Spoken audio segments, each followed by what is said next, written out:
Welcome to today's presentation. Today's topic is atherothrombosis, disease burden, activity, and vulnerability. I am Dr. Adil Mahmood will present today's topic.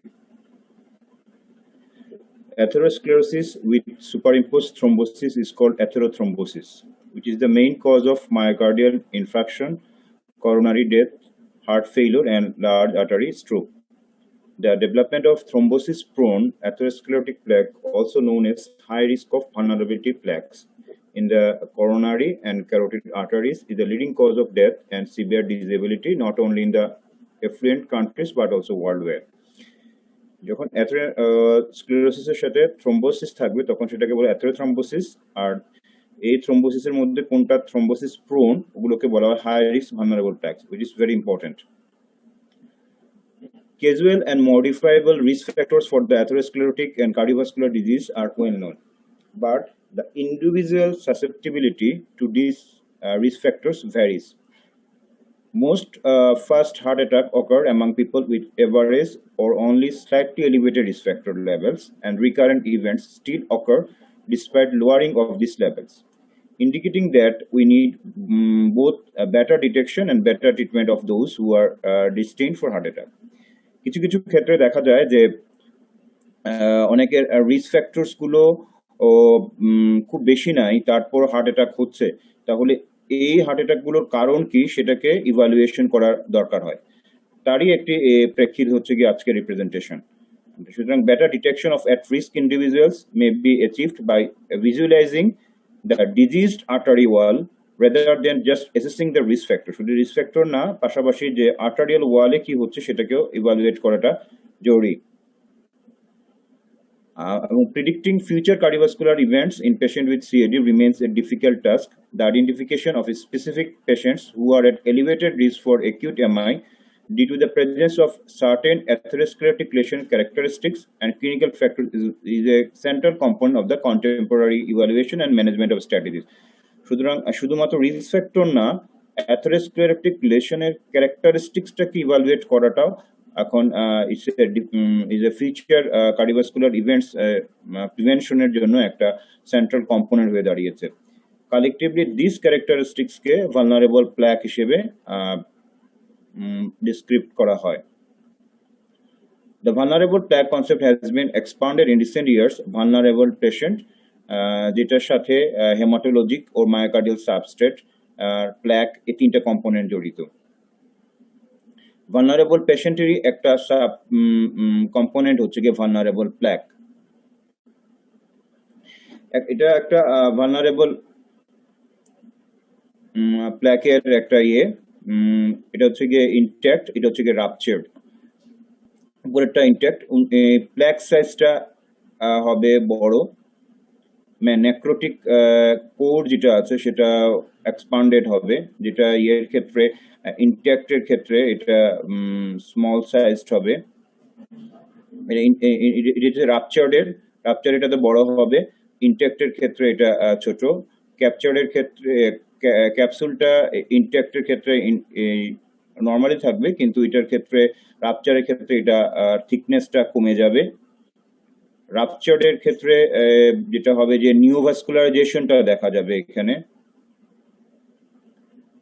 সাথে রাপচারের ক্ষেত্রে পেরিভাস্কুলার inflammation হবে, এবং যে calcification যেটা থাকে ruptured প্ল্যাগের ক্ষেত্রে, সেটার ক্ষেত্রে ক্যালসিফিকেশনটা খুবই অল্প মাত্রাতে থাকে এবং এটা স্পটি হয়, যেটা ইনট্যাক্টের ক্ষেত্রে ক্যালসিফিকেশনের মাত্রাটা আরো বেশি থাকে। এই ক্যারেক্টারিস্টিক্স গুলো একটা রাপচার্ড প্ল্যাকের মধ্যে থাকে। এটা আরেকটা ছবি যেখানে দেখানো হচ্ছে যে অ্যাডভান্স প্ল্যাকে কি কি জিনিস থাকে। ফাইব্রাস টিস্যু থাকে, নেক্রোটিক রিপিট কোর থাকে, ফোম সেলস থাকে, ক্যালসিয়ামস থাকে। এটা আরেকটা লেভেলে দেখানো হচ্ছে যে যখন একটা প্ল্যাক যখন রাপচার্ড হয় তখন কি কি ঘটনাগুলো ঘটে। যদি এই ছবিটাকে দেখানো হয়, দেখা যায় যে এখানে থ্রম্বাস থাকে, থ্রম্বাসের নিচে ইনফ্লামেশনটা ম্যাক্রোফেজ দ্বারা ইনভেডেশন হয়, এবং প্ল্যাকটা যে ক্যাপসুল যেটা থাকে সেটা রাপচার্ড থাকে। এই কথাগুলোকে এই স্লাইডের মাধ্যমে দেখানো হয়েছে। এখানে থিন ক্যাপসুল আছে, তারপরে এখানে ম্যাক্রোফেজের ইনফ্লামেশন হয়েছে এবং ঠিক এটা প্ল্যাকের যে জায়গাতে রাপচার হয়ে যায় ঠিক নিচে সেখানে ম্যাক্রোফেজ ইনফ্লামেশন করে এবং এর লুমেনের কাছাকাছি থ্রোম্বাস থাকে। আর সেটার পাশাপাশি ফাইব্রোসিস যেটা থাকে, সেই ফাইব্রোসিস সেল কম থাকে, হাইপোসেলুলার ফাইব্রোসিস থাকে, আর লিপিড কোডটা বেশ বড় থাকে যেখানে সেলুলার কম্পোনেন্টটা কম থাকে। এখানে আরেকটা জিনিসের কথা বলা হয়েছে, একটা রাপচার প্ল্যাকের পাশাপাশি প্ল্যাক ইরোশন যেটা থাকে সেটাতে এটা হেটারোজেনাস টাইপের হয় এবং এটাতে দেখা যায় যে এখানে জাস্ট একটা থ্রোম্বাস এর পাশে একটা ফাইব্রাস ক্যাপ থাকে, কিন্তু ফাইব্রাস ক্যাপটা ইনট্যাক্ট থাকে, এর পাশে জাস্ট থ্রোম্বাসটা থাকে, যেটা রাপচারের সাথে এটা ডিফারেন্সটা হচ্ছে এই জায়গাটাতে। এবং এখানে ম্যাক্রোফেজ থাকে না, ম্যাক্রোফেজ এই থ্রোম্বাসের ঠিক নিচে ম্যাক্রোফেজ থাকে না, আর ডিস্টালি এই জায়গাগুলোতে স্মুথ মাসেল সেলস এর আধিক্য থাকে। তো atherosclerosis imaging, burden, activity and vulnerability, এটা আজকের টপিকস এর একটা মূল উপজীব্য। The individual susceptibility to risk factors in atherosclerosis varies greatly, explaining the well-known limitation of risk factors as prognostic tool. However, an alternative and potentially much more rewarding approach to finding those at highest risk of atherosclerotic events is at hand. অ্যাথেরোথ্রম্বোটিক প্ল্যাকের ক্যারেক্টারিস্টিক্সটা এটা খুব important, কারণ এটাই vary করে। দেখা যাচ্ছে risk factors গুলো limited আছে, কিন্তু তারপরও হার্ট অ্যাটাক হচ্ছে, তাহলে এটার কারণগুলো হচ্ছে অ্যাথেরোথ্রম্বোটিক প্ল্যাক যেটা আছে সেটার ক্যারেক্টারিস্টিক্স এর মধ্যে ভ্যারিবিলিটি আছে, সেটাই। It is not based only on risk factors for getting atherosclerosis, but also incorporates direct, indirect evidence for already having diseased arteries without knowing it. এই টপিকসের উপরে বেশ গুরুত্ব দেওয়া হচ্ছে যে সাবক্লিনিক্যাল অ্যাথেরোস্ক্লেরোসিস, এটা প্রিভেন্টিভ কার্ডিওলজির এখন মূল উপজীব্য হয়ে দাঁড়িয়েছে। যদি একটা disease already having disease arteries without knowing ইটকেই বলা হচ্ছে সাবক্লিনিক্যাল অ্যাথেরোস্ক্লেরোসিস। এবং subclinical atherosclerosis can be detected by imaging. কি কি জিনিসকে ইমেজিং এ ধরা যাবে? এর সিভিয়ারিটি এন্ড এক্সটেন্ট, যেটাকে বলা হচ্ছে বার্ডেন, বলা হচ্ছে প্রোগ্রেশন রেটটা কিরকম, যেটাকে বলা হচ্ছে অ্যাক্টিভিটি, এন্ড এটা থ্রম্বোসিস রিস্ক কিরকম, সেটাকে বলা হচ্ছে ভালনারেবিলিটি। একটা ডিজিজ হওয়ার আগেই যদি তার অ্যাথেরোস্ক্লেরোসিসটা সাবক্লিনিক্যাল লেভেলে কি আছে সেটা জানা যায়, এবং সেটা ইমেজিং এর মাধ্যমে যদি ডিকটেট করা যায় তার severity, extent, activity and vulnerability, সেটাই নিয়ার ফিউচারে প্রিভেন্টিভ কার্ডিওলজিতে ফিউচার রিসার্চের জন্য আগাচ্ছে। আর burden and severity and extent of atherosclerosis, এটাকে ডিকটেট করার জন্য কি করা হয় ইমেজিং এর মাধ্যমে? Contrast in a CT angiography not only visualizes the lumen but also the arterial lumen. এটার একটা মডেলিটি হচ্ছে গিয়ে সিটি এনজিওগ্রাম, কন্ট্রাস্ট ইমেজ, যেটার মাধ্যমে অ্যাথেরোস্ক্লেরোসিসের সিভিয়ারিটি কতটুকু এবং এক্সটেনশন কতটুকু সেটাকে নির্ধারণ করা যাবে। সেখানে অ্যাকচুয়ালি করা হয় কি, সিটি এনজিওগ্রামে ক্যাক স্কোরের মাধ্যমে, ক্যালসিয়াম স্কোরের মাধ্যমে দ্য টোটাল অ্যামাউন্ট অফ ক্যালসিয়ামকে dictate করা হয়, যেটা একটা predictor of coronary events and provides prognostic information beyond that provided by traditional risk factor ছাড়াও ক্যালসিয়াম স্কোর দেখে অ্যাথেরোস্ক্লেরোটিকের সিভিয়ারিটি কতটুকু এবং এক্সটেনশন কতটুকু সেটাকে ডিকটেট করা যায় সিটি এনজিওগ্রামের ক্যালসিয়াম স্কোরের মাধ্যমে।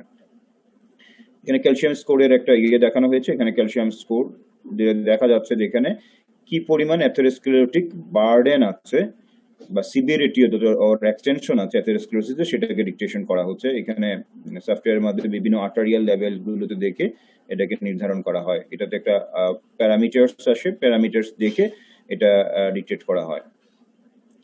আরেকটা টুলস হচ্ছে গিয়ে আইভাস, এইটার মাধ্যমে দেখা হয় যে প্ল্যাককে কোয়ান্টিফাই করা হয় এবং দেখা যায় যে এটার কি পরিমাণ প্ল্যাকের প্রোগ্রেশনটা কোন দিকে আছে, এটাকে সব দিকে সমানভাবে হচ্ছে না ইকসেন্ট্রিক হচ্ছে, এগুলোর ক্লিনিক্যাল সিগনিফিকেন্স আছে, সেটাকে আইভাস একটা টুলস। যেমন এই স্লাইডটাতে দেখানো হয়েছে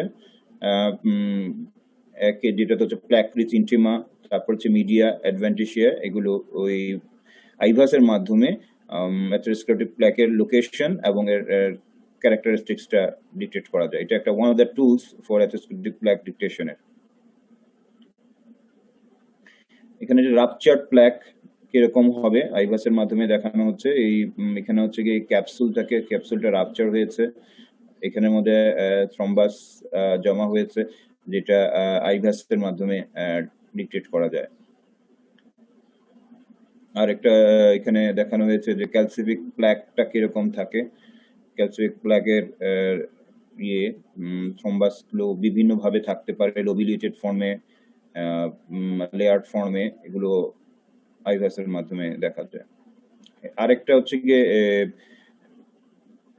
ওসিটি, ওসিটিরও একটা টুলস এখানে একটা দেখানো হয়েছে। ওসিটির মাধ্যমেও প্ল্যাকের ক্যারেক্টারিস্টিক্স গুলোকে বেটার ভিজুয়ালাইজ করা যায়। এখানে একটা আইভাস এবং ওসিটির একটা কম্পারিজন দেখানো হয়েছে, যে আইভাসের যেটা হচ্ছে কি পেনিট্রেশনটা বেশি ভালো 10 মিলিমিটার, আর অন্যদিকে ওসিটি 2, কিন্তু রিজলিউশনের যদি চিন্তা করে রিজলিউশনের মধ্যে আইভাসের রিজলিউশনটা ভালো, সেজন্য ওসিটির তুলনায় আইভাসটাকে মোট প্রেফার্ড করা হয়। এটা 2B আর ওসিটি হচ্ছে 2C। ইমেজিং ইনফ্লামেশন যেটা বলা হচ্ছে, যে এখানে imaging inflammation in atherosclerosis serves two different purposes: detecting vulnerable patients, systemic activity, or vulnerable plaques of the rupture prone type. Because inflammatory activity is not confined to just a few atherosclerotic lesions, but is present more or less in all such lesions, and inflammation plays a crucial role in plaque rupture only if the macrostructure. এই স্লাইডে যেটা বলা হচ্ছে, atherosclerosis innate একটা inflammation procedure, কিন্তু এই ইনফ্লামেশনটা atherosclerotic যেটা vulnerable প্ল্যাক, ওই প্ল্যাকে বেশি থাকে। এটাকে ডিটেকশন করাটাই হচ্ছে গিয়ে main challenge for assessing the disease activity. And inflammation প্ল্যাকের অ্যাক্টিভিটিটা ডিটেক্ট করার জন্য যেটা করা হয়, এটা ক্যান্সার পেশেন্টের মধ্যে দিয়ে দেখা হয়েছে যে প্যাট স্ক্যান করা, সাথে এফডিজির মাধ্যমে, এটার মাধ্যমে ডিটেক্ট করা হয় যে সিগন্যাল ওয়ার, এটার সাথে সিটি এবং এমআরআই কে কম্বাইন্ড করে দেখা হচ্ছে অ্যাথেরোস্ক্লেরোটিক প্ল্যাকের অ্যাক্টিভিটিটা কেমন আছে। In population of stable cancer patients এটা ট্রায়াল দেওয়া হয়েছে, সেখানে দেখা গেছে যে ভালনারেবল পেশেন্টের দেখা যাচ্ছে যে এফডিজিটা অ্যাকসেপ্ট করে। Current data supporting the symptomatic individuals artery inflammation defined by FDG PET imaging appearing and risk can be modified by healthier lifestyle and short-term therapy. যাদের অ্যাথেরোস্ক্লেরোটিক প্ল্যাকের অ্যাক্টিভিটিটাকে ডিটেক্ট করা যায় বা এফডিজি প্যাড দ্বারা, তাদের ক্ষেত্রে ডিজিজ প্রসেস হওয়ার আগেই লাইফস্টাইল মডিফিকেশন এবং শর্ট টার্ম স্ট্যাটিন থেরাপি দেওয়া যায়। এটা ছাড়া এফডিজি প্যাড ছাড়াও কন্ট্রাস্ট ইনেস্ট এমআরআই দিয়েও এটা করা যায়, তবে সেটার সেন্সিটিভিটিটা নিউক্লিয়ার ইমেজিং এর তুলনায় কম। প্ল্যাক ভালনারেবিলিটি, কোন প্ল্যাকগুলো ভালনারেবিলিটি, এটা কিভাবে ডিটেক্ট করা যায়? TCFA has a distinct microstructure including a large necrotic core. Vulnerable প্ল্যাকের কথাটা আগেই বলেছি, তাদের কি কি ক্যারেক্টারিস্টিক্স থাকবে? লার্জ নেক্রোটিক কোর থাকবে, থিন ইনফ্ল্যাম ফাইব্রাস ক্যাপ থাকবে, big size expansive remodelling, neovascularisation, এই জিনিসগুলো থাকবে। আর যে জিনিসটা থাকে ভালনারেবল প্ল্যাকের, যেটা হচ্ছে গিয়ে প্ল্যাক ইনফ্লামেশন থাকবে, যেটা ম্যাক্রোফেজের ডেনসিটি দ্বারা নির্ধারণ করা হয়। এটা হাস থেকে নেওয়া যে ভালনারেবল প্ল্যাকের কিছু ক্রাইটেরিয়া আছে।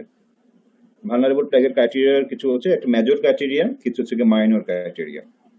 মেজর ক্রাইটেরিয়া গুলোর মধ্যে আছে অ্যাক্টিভ ইনফ্লামেশন, প্ল্যাকের ঠিক বিনেথ যদি মনোসাইট ম্যাক্রোফেজের ইনফিল্ট্রেশন ঘটে তাহলে এটা মেজর ক্রাইটেরিয়া। ক্যাপসুলের যদি ফাইব্রাস ক্যাপটা যদি থিন থাকে, যে থিকনেসটা কম থাকে এবং লার্জ লিপিড কোর থাকে, এন্ডোথেলিয়ার ডিনুডেশন হয় উইথ সুপারফিশিয়াল প্লেটলেট এগ্রিগেশন, প্ল্যাকটা যদি ফিশার থাকে, লুমিনাল স্টেনোসিস থাকে মোর দেন 90%, তাহলে এগুলো মেজর ক্রাইটেরিয়া। মাইনর ক্রাইটেরিয়ার মধ্যে হচ্ছে গিয়ে ক্যালসিফিক নডিউল থাকবে, তবে এটা সুপারফিশিয়ালি, তারপরে গ্লিসেনিং ইহোলোক অ্যাপিয়ারেন্স থাকবে, ইন্ট্রাপ্ল্যাক হেমোরেজ থাকবে, আউটওয়ার্ড রিমডেলিং থাকবে, এন্ডোথেলিয়াল ডিসফাংশন থাকবে। এই ভালনারেবল প্ল্যাকটাকে ডিটেকশন করা এবং এর ক্রাইটেরিয়াকে ফুলফিল করার জন্যই ইমেজিং এর মাধ্যমে, কখনো সিটি এনজিওগ্রাম, কখনো আইভাস, কখনো ওসিটির মাধ্যমে এই নির্ধারণ করা যাবে মেজর ক্রাইটেরিয়া গুলো কি অথবা মাইনর ক্রাইটেরিয়া গুলো কি। এবং এই ভালনারেবল প্ল্যাকটাই ডিটেক্ট করতে পারলেই ভবিষ্যতে তার রিস্ক ফ্যাক্টরস গুলোকে মডিফিকেশন করা বা অ্যাথেরোস্ক্লেরোসিস প্রসেসকে হোল্ড করার স্ট্র্যাটেজিগুলোকে ঠিক করা হবে। আগের যে কথাগুলো ও কথাগুলো স্টার্টে আগেও দেখানো হয়েছে। এখানে থ্রম্বাস হবে রাপচার প্রোনে, এখানে ম্যাক্রোফেজের ইনফ্লামেশন হবে, লিপিড কোর লার্জ থাকবে, এবং এখানের মধ্যে কোনো সেলুলার কম্পোনেন্ট থাকবে না, একইভাবে হাইপোসেলুলার ফাইব্রোসিস হবে।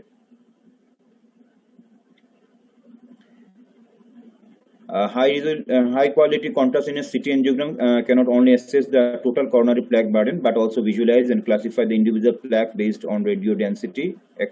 Expansively remodeled low attenuation plaques were recently shown to be associated with a high risk of progression to culprit lesion responsible for acute coronary syndrome.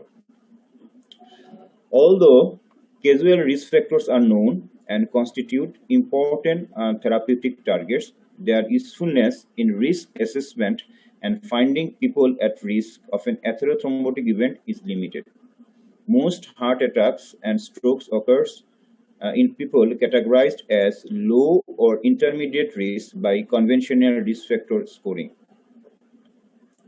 Atherothrombotic events are, however, always preceded by a long preclinical phase in which subclinical atherosclerosis evolves and can be detected, offering unique opportunities for timing and individualized preventive care.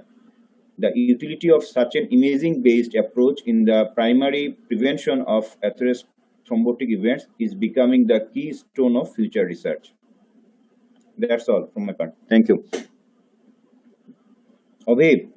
Yes, sir. Thank you, sir, for nice class, sir. Sir, আমার question আছে sir. প্রশ্ন থাকলে বলো। Sir question হচ্ছে sir যে city angiogram শোনা যাচ্ছে না, একটু জোরে বলো। স্যার শুনতে পাচ্ছেন স্যার? বলো। স্যার ওই যে সিটি এনজিওগ্রাম করে ক্যালসিয়াম স্কোর করা হয়, স্যার ক্যালসিয়াম স্কোরের নরমাল লেভেল কত, মেল ফিমেল কত, এরকম কোনো বাগ আছে কিনা স্যার একটু যদি বলেন স্যার। ক্যালসিয়াম স্কোর সম্বন্ধে আগে প্রথমে আমাদের একটা মিসকনসেপশন আছে। ক্যালসিয়াম স্কোরটা কি ডিকটেট করে? ক্যালসিয়াম স্কোরটা অ্যাথেরোস্ক্লেরোটিক প্ল্যাকের বার্ডেন কেমন আছে সেটাকে ডিকটেট করে। এটাকে আর্মস্ট্রং এর মাধ্যমে একটা ইয়ে আছে, এটা ইয়েতে আছে, তোমরা এই জিনিসটা ইয়েতে পাবা, লিপিড গাইডলাইন যেটা আছে, লিপিড গাইডলাইনে দেওয়া আছে যদি 100-র উপরে হয়, 0 to 100, 100 to 400 and 400 এর উপরে যদি হয় তাহলে এটা সিভিয়ারিটি আছে। এটার ডিটেক্টের মাধ্যমে ক্যালসিয়াম স্কোরের এই যে এটাতে করা হয় যে ক্যালসিয়াম স্কোরের মাধ্যমে আমরা কিন্তু অ্যাথেরোস্ক্লেরোটিক প্ল্যাকের বার্ডেন কি পরিমাণ অ্যাথেরোস্ক্লেরোটিক প্ল্যাক আছে সেটাকে ডিকটেট করতে পারবো। কিন্তু এটার মাধ্যমে লুমিনাল স্টেনোসিস বা এটার সম্বন্ধে কোনো সিদ্ধান্তে আসা যাবে না। খালি অ্যাথেরোস্ক্লেরোটিক প্ল্যাকের বার্ডেন কতটা সেটা ডিকটেট করা যাবে, এবং এটার একটা স্কোর আছে। স্কোরটা লিপিড গাইডলাইনে যেটা বলা হয়েছে, একটা হচ্ছে 0, একটা হচ্ছে 1 to 100, একটা 100 এর উপরে। যে এই যদি 100 উপরে যদি হয় তখন সেটা হবে কি সিগনিফিকেন্ট। আর সেই সিগনিফিকেন্টটা কি, সেক্ষেত্রে যে জিনিসটা করতে হবে লাইফস্টাইল মডিফিকেশন, এবং যেটা করতে হবে লিপিড মডিফাইং ড্রাগস দিতে হবে। সুতরাং কোনো পেশেন্টের ক্ষেত্রে যদি আমরা যে ট্রেডিশনাল যে রিস্ক ফ্যাক্টর গুলো পাশাপাশি এই যদি ইয়ে করতে চাই, ক্যালসিয়াম স্কোর করি, তাহলে তার অ্যাথেরোস্ক্লেরোটিক প্ল্যাকের বার্ডেনটাকে ফার্স্ট ডিটেক্ট করব। যদি দেখা যায় যে এই বার্ডেনটা সিগনিফিকেন্ট হয়, যেটা 100 এর উপরে, তখন সেই ক্ষেত্রে তোমার লিপিড ম্যানেজমেন্ট দেওয়ার প্রয়োজনীয়তা আসবে। আচ্ছা, একটা পিকচারে দেখানো হয়েছে যে ইনট্যাক্ট যেটা ওইটাতে হচ্ছে ক্যালসিফিকেশনের এরিয়াটা বেশি, কিন্তু রাপচারটাতে কম। তো ওইটা কি রাপচারের জন্য কি কমে যায় নাকি অন্য কোনো বিষয়? স্লাইডটা দেখাচ্ছি।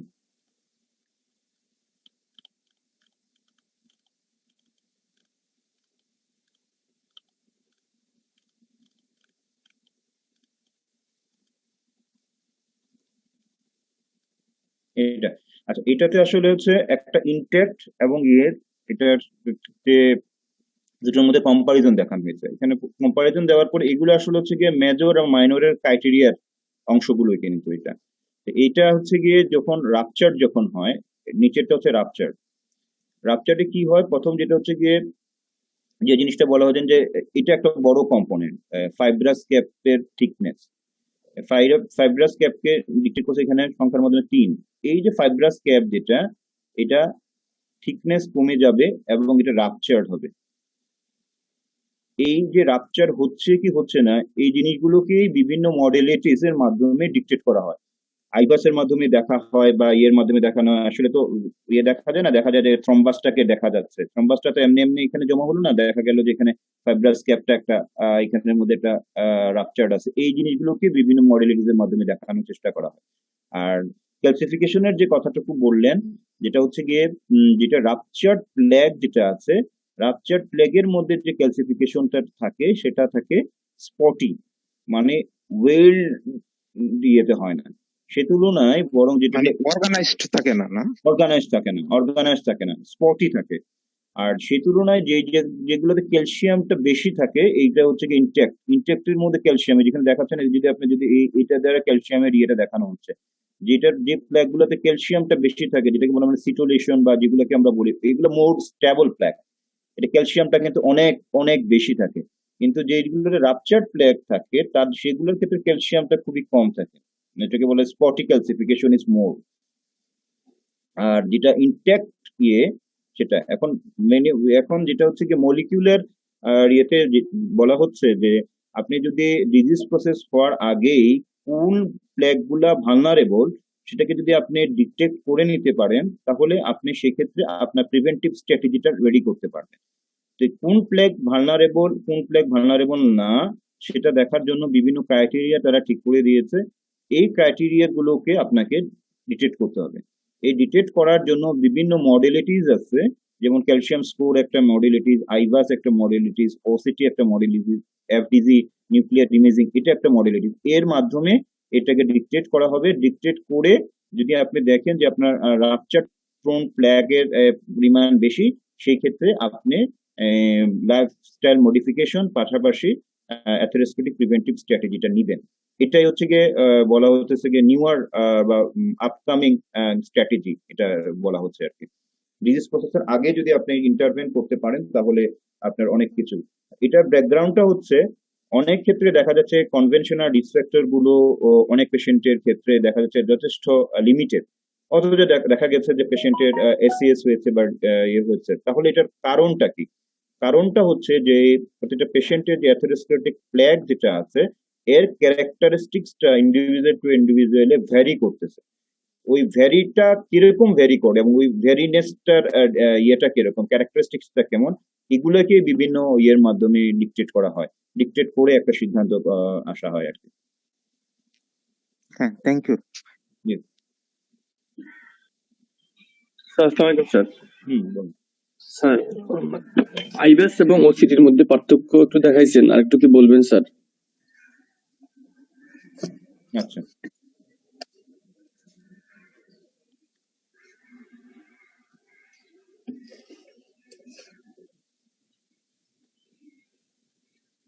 আচ্ছা, ওসিটি আর আইভাসের যদি ইয়ে হয় কম্পারিজন, যেটা হচ্ছে কি এটা আইভাস আর ওসিটির এটা ইমপ্লিমেন্টেশন হচ্ছে যখন এখন যে জিনিসটা করা হয়, যে বলা হয় যে পিসিআই ড্রাইভেন যখন স্ট্যান্ড ইমপ্লিমেন্টেশন করা হয়, তখন যদি অ্যাথেরোস্ক্লেরোটিক প্ল্যাকটাকে ভিজুয়ালাইজ করে নেওয়া যায় বা স্ট্যান্ডের লেন্থটা যদি দেখে নেওয়া যায়, তাহলে এই পিসিআই রিলেটেড যে কমপ্লিকেশনস বা পিসিআই এই জিনিসগুলোকে আরো অ্যাভয়েড করা যায়।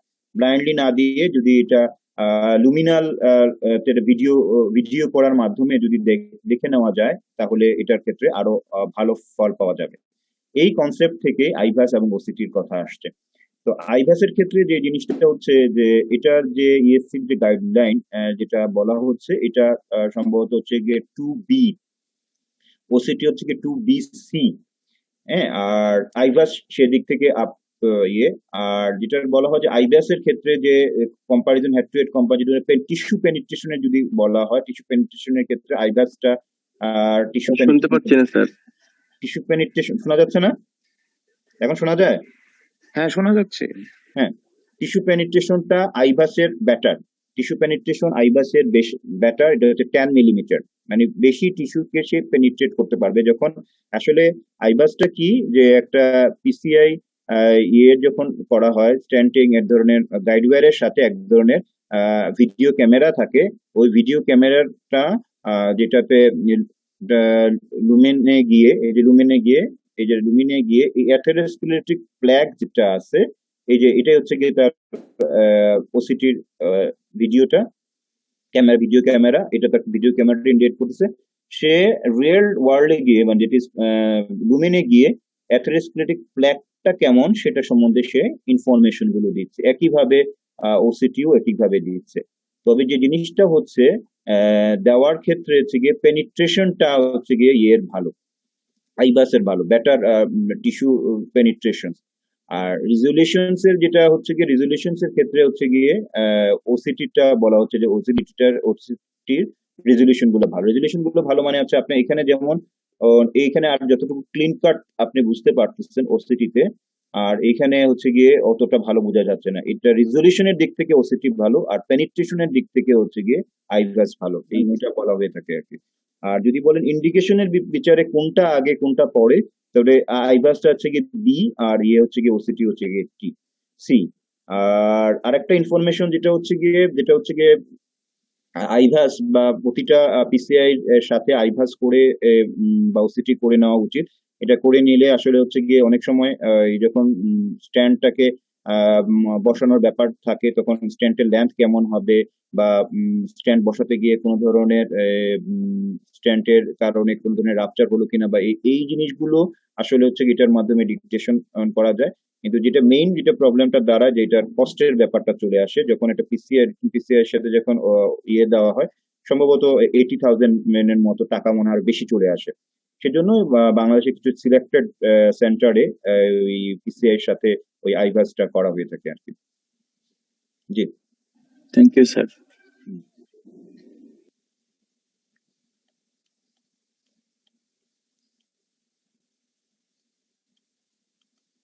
আজকে প্রেজেন্টেশনে মেইন যেটা আমি একটু সামারাইজ করে বলি, যে মেইন জিনিসটা দেখতে হবে আপনার অ্যাথেরোস্ক্লেরোসিসটা। অ্যাথেরোস্ক্লেরোসিস তো থাকবেই, এটা জন্ম থেকেই আছে, কিন্তু এই অ্যাথেরোস্ক্লেরোসিসের সিভিয়ারিটিটা কতটুকু, এর এক্সটেনশনটা কতটুকু, এটাকে যদি আপনি ডিকটেট করে নিতে পারেন, তাহলে অ্যাথেরোস্ক্লেরোসিস যখনই আমরা এন্ড পয়েন্ট যেটি এমআই হওয়ার আগে যদি আমরা এটা ডিকটেট করে নিতে পারি, তাহলে আমরা প্রিভেন্টিভ স্ট্র্যাটেজি নিতে পারবো। তো ওইটাকে আমরা কিভাবে ডিটেক্ট করব? ওই ডিটেক্ট করার জন্য একটা টুল হচ্ছে গিয়ে আপনার সিটি এনজিওগ্রামের ক্যালসিয়াম স্কোরটা ডিটেক্ট করব। এটাকে ডিটেক্ট করে চেষ্টা করে দেখবো যে এটা কি 100 নিচে আছে না 100 উপরে আছে। 100 উপরে থাকলে সেক্ষেত্রে আমরা লাইফস্টাইল মডিফিকেশন বা এই জিনিসটাতে যাব। দ্বিতীয় যে জিনিসটা করছে, যেটা ক্যালসিয়াম স্কোরের মাধ্যমে করা হয়, আর দ্বিতীয় যে জিনিসটা করতে হবে আপনার অ্যাক্টিভিটিটাকে, আপনার যেটা আছে প্ল্যাক যেটা আছে, সব প্ল্যাগই কিন্তু অ্যাক্টিভ না। এই প্ল্যাকটার মধ্যে কোনটা অ্যাক্টিভ না, আমরা যেমন ইয়েতে যেমন করি যে ক্যান্সার সেলের মধ্যে একটা যখন মেটাস্টেসিস হয় তখন আমরা ওই এফডিজি দিয়ে দেখি। এটা ওই কনসেপ্ট থেকে আসছে যে এফডিজি দিয়ে দেখা যায় যে কোথায় মেটাস্টেটিক ফোকাই আছে। একইভাবে অ্যাথেরোস্ক্লেরোটিক প্ল্যাকের মধ্যে কোন প্ল্যাকটা মোস্ট ভালনারেবল, বা কোন প্ল্যাকটার মধ্যে ইনফ্লামেটরি অ্যাক্টিভিটিটা ইজ অনগোয়িং, ওইটাকে এটার মাধ্যমে ডিটেক্ট করা হয় যে প্যাট এফডিজির মাধ্যমে। সাথে এটার সাথে সিটি আর এমআরআই কে যদি ইনভলভ করা যায় তাহলে লোকালাইজিং করতে আরো ভালো হয়। এটা থেকে এই অ্যাক্টিভিটিটা কেমন চলতেছে এটা আমরা দেখি। যেমন বলতে পারেন যে ক্যান্সারে যেমন মেটাস্টেটিক ফোকাই কোথায় আছে, এখন অ্যাথেরোস্ক্লেরোসিস এর মধ্যে কোথায় কোথায় অ্যাক্টিভিটিটা খুব র্যাপিডলি চলছে সেটা আপনি এফডিজির মাধ্যমে ডিকটেট করতে পারবেন। আর লাস্ট যেটা হচ্ছে কি আপনার প্ল্যাকটার মধ্যে ভালনারেবিলিটি কতটুকু, কোন প্ল্যাকটা যে কোনো সময় ভালনারেবল হবে।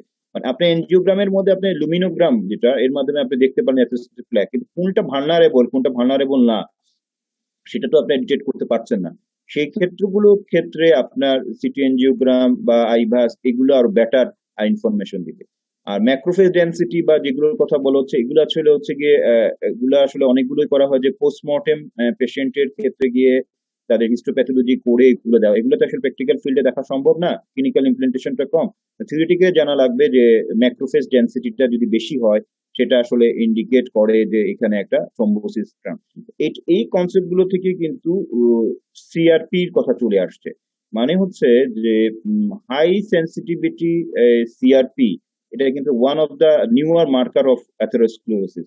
অ্যাথেরোস্ক্লেরোসিস টা ইজ ইনেট এই প্রসেসে চলছে, কিন্তু কোনো পেশেন্টের যদি দেখা যায় যে হাই সেন্সিটিভিটি সিআরপিটা খুব বেশি, তাহলে সেক্ষেত্রে মনে করতে হবে যে ওই পেশেন্টটার ক্ষেত্রে হচ্ছে গিয়ে প্ল্যাক ভালনারেবিলিটি বা থ্রম্বোসিস রিস্কটা অনগোয়িং। ওই পেশেন্টকে আরো বেশি আপনার ইয়েতে নজরদারিতে আনতে হবে। আর এখানের মধ্যে ক্রাইটেরিয়া গুলোকে ফিল আপ করা হবে। এই ক্রাইটেরিয়া গুলোর মধ্যে কিছু ওটা আসলে হচ্ছে গিয়ে ম্যাক্রোস্কোপিক্যালি দেখা যায়, কিছু কিছু ক্ষেত্রে হচ্ছে মাইক্রোস্কোপিক্যালি ইয়ে করা যায় আর কি। যেমন থিন ক্যাপ হয়েছে কিনা এটা তো আইভাসের মাধ্যমে আপনারা দেখবেন যে দেখা যায়, লিপিড কোড কেমন থাকে এগুলো দেখা যায়। অ্যাক্টিভ ইনফ্লামেশন এটা ডিটেক্ট করা যাবে না। লুমিনেন্স স্টেনোসিস যেমন এনজিওগ্রাম করলে যদি দেখা যাচ্ছে যার 90% এর উপরে আছে, সেটাকে আপনি বললেন যে ভালনারেবল প্ল্যাক। আপনি আইভাস করলেন, আইভাস করে যদি দেখেন যে থিন ক্যাপ দেখা গেছে, লার্জ লিপিড কোড আছে, সেটাকে মনে করলেন যে ভালনারেবল প্ল্যাক। তারপরে এর সাথে যে মাইনর যে ক্রাইটেরিয়া যেগুলো আছে সেগুলোকেও আপনি আমলে নিলেন যে কি পরিমাণ কোনো ধরনের ইন্ট্রাপ্ল্যাক হেমোরেজ দেখা যাচ্ছে কিনা। তারপরে ম্যাক্রোস্কোপিক্যালি এটার অ্যাথেরোস্ক্লেরোটিক প্ল্যাকটার গ্লিসেনিং কিনা, এই জিনিসগুলো আপনি ডিটেক্ট করতে পারবেন। এই কনসেপ্ট থেকে বলা হচ্ছে যে যেটা হচ্ছে কি হওয়ার আগেই যদি আমরা একটা প্রিভেন্টিভ স্ট্র্যাটেজি নিতে পারি, তাহলে হয়তো বা এটা হবে না।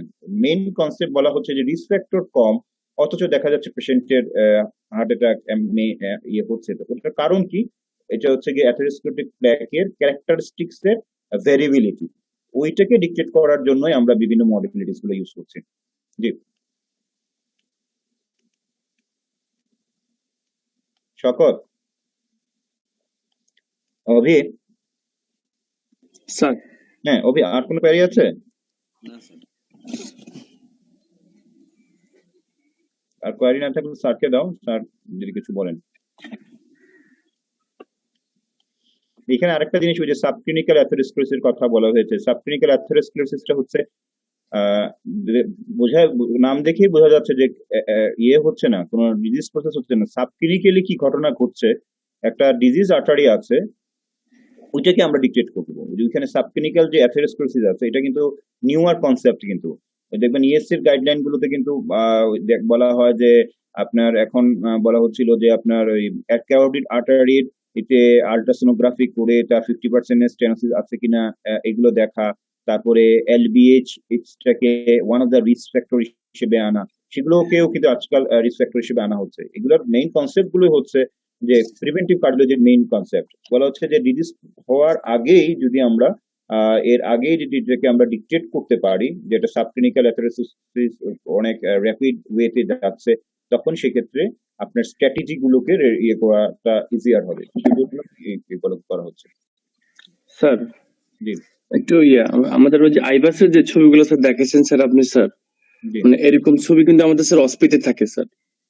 হ্যাঁ, এটা আসলে আপনাদেরকে যদি, আমার তো আসলে জিনিসটা হচ্ছে হাইবাস তো আমার আজকে পড়ানোর বিষয় না, ঠিক কিন্তু জি আমি স্যার। হ্যাঁ যেটা ওইটা হলে আপনাদের সাথে আরো ডিটেলস আমি শেয়ার করতে পারতাম। যে জিনিসটা হচ্ছে কি আমার যে এটা ছিল যে আপনাদেরকে জাস্ট একটা এখানের আজকের প্রেজেন্টেশনের মেইন যে উদ্দেশ্যটা ছিল, ও এটার উদ্দেশ্যটাই হচ্ছে কি এই স্লাইডটার মধ্যে যদি বলি, আপনাকে সাবক্লিনিক্যাল অ্যাথেরোস্ক্লেরোসিস কে ডিকটেট করতে হবে। মানে আমরা যেটা আমরা যেগুলো পাই, আমরা তার পেশেন্ট পাই সব ক্লিনিক্যাল অ্যাথেরোস্ক্লেরোসিস এর লাস্ট ইভেন্ট হিসেবে এমআই পাচ্ছি।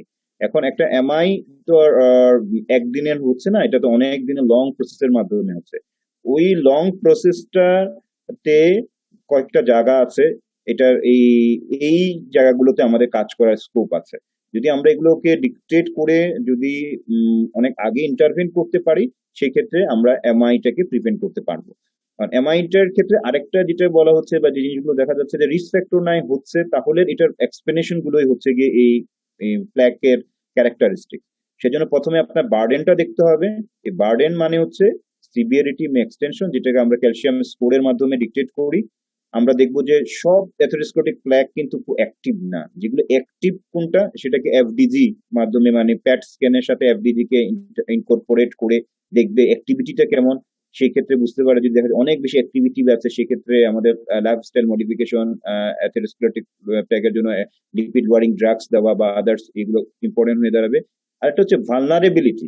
কোন প্ল্যাগের মধ্যে, সব প্ল্যাগ তো ভালনারেবল না, যে প্ল্যাগ গুলো ভালনারেবিলিটি ওই প্ল্যাগ গুলোর জন্য কিছু স্ট্র্যাটেজি রেডি করা। সেজন্য আগে ভালনারেবল হওয়ার যে ক্রাইটেরিয়া সেটাকে জানতে হবে এবং এই ক্রাইটেরিয়া গুলো কোনটা কোনটা তার মধ্যে আছে সেটাকে ডিটেক্ট করে পরবর্তী স্ট্র্যাটেজি, মানে আজকের প্রেজেন্টেশনটা হচ্ছে কি প্রিভেন্টিভ কার্ডিওলজির একটা বলা যেতে পারে যে অনেক এই যেটা একটা স্লাইডে বলেছিলাম যে এটা শুরু হয় জন্ম থেকে অ্যাথেরোস্ক্লেরোসিস শুরু হয়, কিন্তু এটাকে যদি আমরা তার এন্ড পয়েন্টে পৌঁছানোর অনেক আগে ইন্টারভেন করতে পারি তাহলে সেক্ষেত্রে বেনিফিটটা আমরা বেশি নিতে পারবো। এই কনসেপ্ট থেকেই আজকের এই এগুলো বলা হয়েছে আর কি।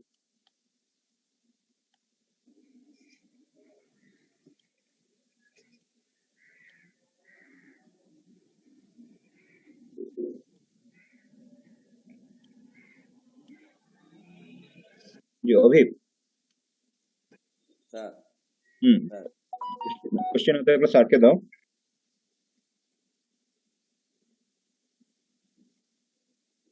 স্যার জোরে বলো। হ্যালো, স্যার মানে আসেন জয়েন করেন, জয়েন করে আসেন স্যার। হ্যালো, জি স্যার। কামাল ভাই আপনার কথা শোনা যাচ্ছে না কামাল ভাই। যাচ্ছে না, তুমি জোরে বলো। ও স্যার, স্যার তো আছেন বাট হুম, তোমাদের আর কোনো কোয়ারি আছে? কোয়ারি থাকলে স্যার করলে না হয় করবেন, লাস্ট কমেন্ট করবেন। আমাদের আর কোশ্চেন নাই স্যার। কোশ্চেনে থাকার কথা না আজকের, এটা আসলে জি স্যার। আমার টপিকস গুলো হয় আসলে যতগুলো টপিক পড়ছে আমার না তবে ভালো হয়েছে, মানে এগুলি তো আসলে জটিল লাগে, পড়তে ইচ্ছা করে না মানে। হ্যাঁ স্যার এখান থেকে পরীক্ষা কি কিছু আসার মতো আছে নাকি জাস্ট বোঝার জন্য? কোয়েশ্চেন আসে, এটা আসে, এটা জগৎ এটা এখান থেকে হচ্ছে ওসিটি আর আইবাসের যে ডিফারেন্সটা এটা খুবই ইম্পর্টেন্ট, মানে এটা রিটেন আচ্ছা। আসে। ওসিটি আসে, তারপরে এটা নাকি রিটেনে আসছে ভালনারেবল। হ্যাঁ, গত পরীক্ষা আসছে আমার, আমি যে জানুয়ারিতে পরীক্ষা দিলাম না, ওইটার ডিফারেন্স আসছে। কোনটা এটা? এই আইসিটি আর মানে আইবাস আর ওসিটি, আইসিটি আর আইবাসেরটা আসে, এটা ওসিটি আর আপনাদের আইবাসের ডিফারেন্স। ডিফারেন্সটা আসে এবং কোনটা আপনি করবেন এটার ব্যাপারে আসে। আর এটা আমি জানি এটা এটা রিটেনে আসে নাকি আসছে নাকি আগে, এটা অন্তত সাস্টে আসে। এটা জি স্যার। ভালনারেবল প্ল্যাগ সম্বন্ধে একটা করা আর কি। হ্যাঁ, এটাও রিটেনের জন্য ইম্পর্টেন্ট। এটা রিটেনে আসে। রিটেনে আসলে রিটেনে তো আপনার প্রতিটা ইম্পর্টেন্ট। একটা শর্ট নোট যদি আনকমন পড়ে আপনি আন্দাজে কি লিখবেন, আপনি যদি কিছুই না জি জানা স্যার থাকে, ওটাই। কিছু জানা না থাকে, এটা অন্তত জানা থাকলে বানাবেন, আপনি কিছুটা লিখতে পারবেন। আপনি কিছু জানা না থাকলে তো আপনি কিছুই লিখতে পারবেন না। সেই জন্য আর কি আসলে আপনাদের যে ক্লাস হয় এই ক্লাসগুলোতে আপনার এই ইয়েগুলোতে হয়তো কিছু কিছু রিটেনের জন্য আপনাদের সুবিধা হবে আর কি। জি স্যার। আদিল জি স্যার। মোশারুল ভাই, হ্যাঁ জি।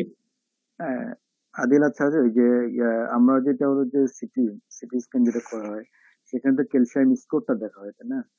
সেখানে কি হচ্ছে যে এখানে তো হচ্ছে যে অ্যাথেরোস্ক্লেরোসিস বার্ডেনটা দেখা হয়, কিন্তু কেউ কি বলতে পারে যে এখানে single vessel disease, double vessel disease বা টিপিডি এগুলো কি বলতে পারে কিনা? আচ্ছা, কারণ এটা ইদানিং দেখা যাচ্ছে যে অনেকে আগে শুধু ক্যালসিয়াম স্কোর লিখতো 100 থেকে 200, 200 থেকে 400, 400 উপরে এরকম লিখতো। ইদানিং দেখা যায় যে single vessel disease, double vessel disease, triple vessel disease লেখায়, এরকম লেখা যায় কিনা এটা জানা আছে। হ্যাঁ, এটা আপনি যে কোয়েশ্চেনটা করছেন এই কোয়েশ্চেনটা আমাদের একজন যাই হোক আমি নাম বলছি না, আমাদের একজন সিনিয়র্স এটা আমরা বুঝতেছি, অসুবিধা নেই। একটা প্রেজেন্টেশনের মধ্যে প্রশ্নটা করেছিল, তখন সেই প্রশ্নের উত্তরে আমি কোট করে বলতেছি যে সুফিয়া রহমান ম্যাডাম এই কথাগুলো বলেছিলেন যে এটা আসলে বলা যাবে না। ঠিক আছে, যেটা হচ্ছে গিয়ে ক্যালসিয়াম স্কোর দিয়ে যে আপনার যে কতটুকু আছে, স্টেনোসিস যেটুকু আছে এটা সম্বন্ধে কোনো কমেন্ট করা যাবে না। তবে এটা হচ্ছে গিয়ে প্ল্যাক বার্ডেনের ক্ষেত্রে এটা কমেন্ট করা যাবে, কিন্তু লুমিনাল স্টেনোসিস বা আছে সেটা সম্বন্ধে আসলে হচ্ছে গিয়ে ক্যালসিয়াম স্কোর তেমন কমেন্ট করতে পারে না। এটা হচ্ছে গিয়ে ম্যাডামের যে বক্তব্যটুকু আমি শুনেছিলাম যে উনি এই কথাটা। ঠিক আছে, এটাই আমাদের ইনফরমেশন আসলে। এটা হচ্ছে যে এটা মানে আমরা লেভেলিং করতে পারবো না, এটা সিঙ্গেল ভেসেল ডাবল ভেসেল, এটা করতে গেলে ইনভেসিভ মানে এনজিওগ্রামে যাইতে হবে। ইনভেসিভ এনজিওগ্রাম করতে পারবেন। আরেকটা হলো যে শওকত যেটা কোশ্চেন করছে যে ওসিটি এবং হচ্ছে যে আইভাস হচ্ছে যে পেনিট্রেশন বেশি, যার জন্য হচ্ছে যে এটা হলো যে একদম লাস্ট ওয়াল পর্যন্ত দেখা যায়, লুমেন থেকে এবং ওয়াল পর্যন্ত সবটা দেখা যায়।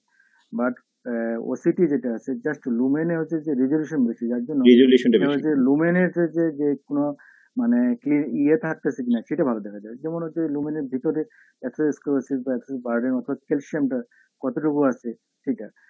এবং ওসিটিতে কিন্তু খরচ বেশি, আইভাসের থেকে ওসিটিতে খরচ অনেক বেশি। আরো বেশি। সাধারণত আইভাস কখন করা হয়? আইভাস সাধারণত করা হয় হচ্ছে যে যেখানে সিগনিফিকেন্ট লেশনটা আমার কাছে মনে হচ্ছে মোর দ্যান 90% না, মনে হচ্ছে যে 50 to 90%, সেখানে আইভাস করে আমাদের কনফার্ম করতে হবে যে এটা কতটুকু ইয়ে আছে, মানে করলে লাভ হবে কিনা, সেখানে কিন্তু আইভাস করবো। ঠিক আছে শকত? তারপর বুঝতে জি পারছো? Sir, thank you sir. আচ্ছা আমাকে যদি জি প্রশ্ন স্যার, জি করে যে স্যার। মানে মানে ওসিটি এবং আইবাসের মধ্যে কোনটা বেটার, এটার কি কোনো আনসার আছে নাকি? এটা ক্ষেত্র বিশেষে এটা দেখতে ডিপেন্ড হবে। করছে তুমি কি দেখতে চাচ্ছ আসলে, তুমি কি দেখতে চাচ্ছ। এখানে হচ্ছে যে তোমার হচ্ছে যে তোমার লুমেনের ভিতরে হচ্ছে লিসেন দেখতে চাচ্ছ নাকি ওয়ালের ভিতরে লিসেন। যদি লুমেনের ভিতরে দেখতে চাচ্ছ ওসিটি ইজ বেস্ট, এবং ওসিটির খরচ কিন্তু অনেক বেশি আইবাসের থেকে। আর আইবাস কিন্তু হচ্ছে খুব ইম্পর্টেন্ট, কারণ আইবাস হচ্ছে ইম্পর্টেন্ট এই জন্য যেখানে লিসেনটা তোমার মনে হচ্ছে সিগনিফিকেন্ট না, এখানে হচ্ছে যে তোমাকে এটা হচ্ছে সিগনিফিকেন্ট কোড দেখতে গেলে এখানে হচ্ছে যে তোমাকে আইবাস করে তোমাকে কনফার্ম করতে হবে।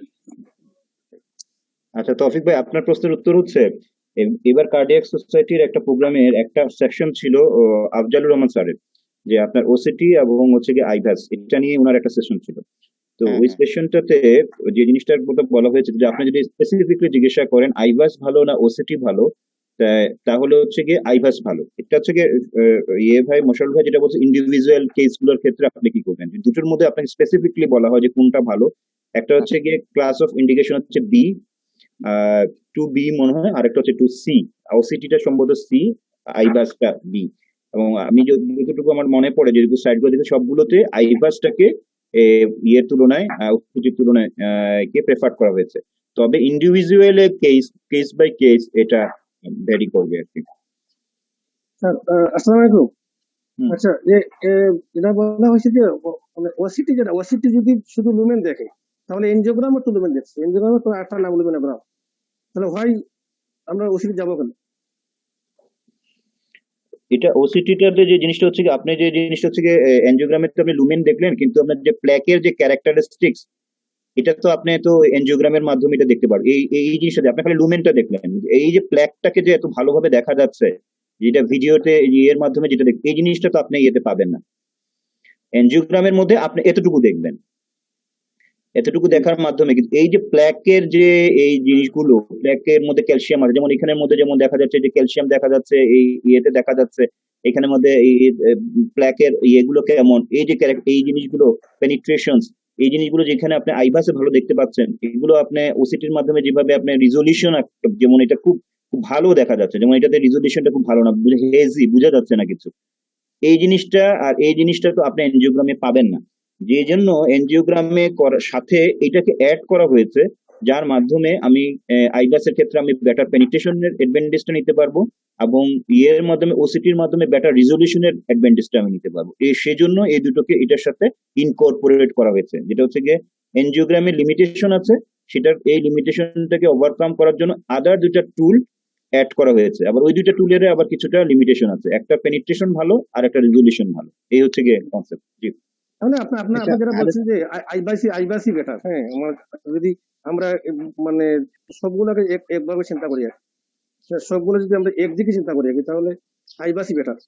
গাইডলাইনে অবশ্য আইবাসের বি আর সি, আর ইয়ে ভাই তো বললো, মশাল ভাই বললো ইন্ডিভিজুয়াল কেস বেসিসে এটা চেঞ্জ হবে আর কি। বদরুল ভাই যেটা বলতেছেন, আইভাস অবশ্যই ভালো, কিন্তু ওসিটি আপনি যেটা বলছেন যদি অনেক সময় যে এনজিওগ্রামে যে অ্যাকসেন্ট্রিক লেশন যদি থাকে সেটা আমরা ভালো বুঝতে পারি না, সেটাই বুঝতে গেলে আপনাকে তখন ওসিটি হেল্প নিতে হয়। এই আসলে ওসিটি আর হচ্ছে যে এনজিওগ্রামটা কিছু না, এনজিওগ্রামের মাথার মধ্যে একটা জাস্ট যদি একটা ভিডিও ক্যামেরা দিয়ে দেখা হয় যেটা লেশনটা কিরকম, কোন দিকে আছে, কোথায় আছে, এটা যদি মানে আমরা যদি স্ট্যান্ড যদি লাগাই, স্ট্যান্ড দেওয়ার আগে, স্ট্যান্ডের সময় এবং স্ট্যান্ডের পরে অ্যাপোজিশন করার সময় আমরা ওসিটি দিয়ে দেখে নিই বা আইভাস দিয়ে দেখে নেওয়া হয়, তিনটা কন্ডিশনই দেখানো হয়। ঠিক আছে? এই স্যার আমি একটু করে বলবো স্যার। বলো। স্যার মানে ওসিটি এবং আইবাস মোরলেস সেম কাজ স্যার, তবে স্যার আপনি মানে ওই যে আমি যেটা একটু করে দেখছিলাম আর কি স্যার, ওখানে যেটা বলা হয়েছে ক্যালসিয়াম ডিটেকশনের ক্ষেত্রে IVUS is superior than OCT, but মানে স্যার মানে স্টেন্ট অ্যাপোজিশন, তারপরে নেক্রোটিক কোর, 3 ফাইব্রাস ক্যাপ, এগুলো দেখার জন্য বলছে OCT is superior than IVUS, আর ক্যালসিয়াম ডিটেকশনের জন্য IVUS is superior than OCT. এটা তোমার কথা একটা ঠিক আছে, তুমি এই জিনিসটাই দেখো যেমন এই জিনিসটা তুমি ক্যালসিয়াম জিনিসটা তুমি ভালো দেখতে পাচ্ছ এটাতে, আর এটার জি ক্ষেত্রে তুমি যেমন এই যে প্ল্যাকের টোটাল জিনিসটা, রিজলিউশনটা একটা খুব ইম্পর্টেন্ট জিনিস। জি স্যার রিজলিউশনটা হচ্ছে কি আর কি, রিজলিউশন মানে হচ্ছে কি জিনিসটাকে ক্লিন কাট ছবি তোলা। ক্লিন কাট ছবিটাকে আমরা যেই যেই ক্যামেরাতে ভালো সেটাকে আমরা বলি রিজলিউশন ভালো। যেমন জি এই স্যার ওসিটির মধ্যে আমরা একবারে পুরো জিনিসটাকে একবারে স্পষ্ট দেখা যাচ্ছে, রিজলিউশন ভালো। কিন্তু থিকনেস যখন করতে যাবে তখন ক্ষেত্রে হচ্ছে গিয়ে আইভাসটা ভালো কাজ করে। এই হচ্ছে গিয়ে তার ডিফারেন্স আর কি। প্রতিটা আচ্ছা লিমিটেশনাল হোল ওই ওয়ালের মধ্যে থাকতেছে, তাই না? মাসেল থেকে শুরু করে সব অ্যাডভান্টেজ সবগুলো দেখতে, এই জন্য আইভাস হচ্ছে যে তুমি যেটা বলছো আচ্ছা সব আমার ঠিক আছে। আমার আর একটা কোশ্চেন হলো যে এমনিতে আমরা যখন এনজিওগ্রামের রিপোর্ট দিই আমরা তো একটা ভিজুয়াল অ্যাজাম্পশন থেকে এত পার্সেন্ট থেকে এত পার্সেন্ট এরকম বলি। এখন ওসিটি বা আইবাসের ক্ষেত্রে কি এটা কি স্পেসিফিকলি বলার কি কোনো ইয়ে আছে কিনা, মানে স্কোপ আছে কিনা, সিস্টেম আছে কিনা যে না, এটা একবারে কনফার্ম, স্পেসিফিক এটা এত কনফার্ম পার্সেন্ট? বলা যাবে না। এটা এটা তোমার হচ্ছে ইন্ডিভিজুয়াল হাইডিং করতে হবে। তুমি যেটাকে 95% বলছো আর একজন থেকে যদি 99 করে 95, মানে ওই তো 5 to 10% হচ্ছে ভেরি করে ইন্ডিভিজুয়াল।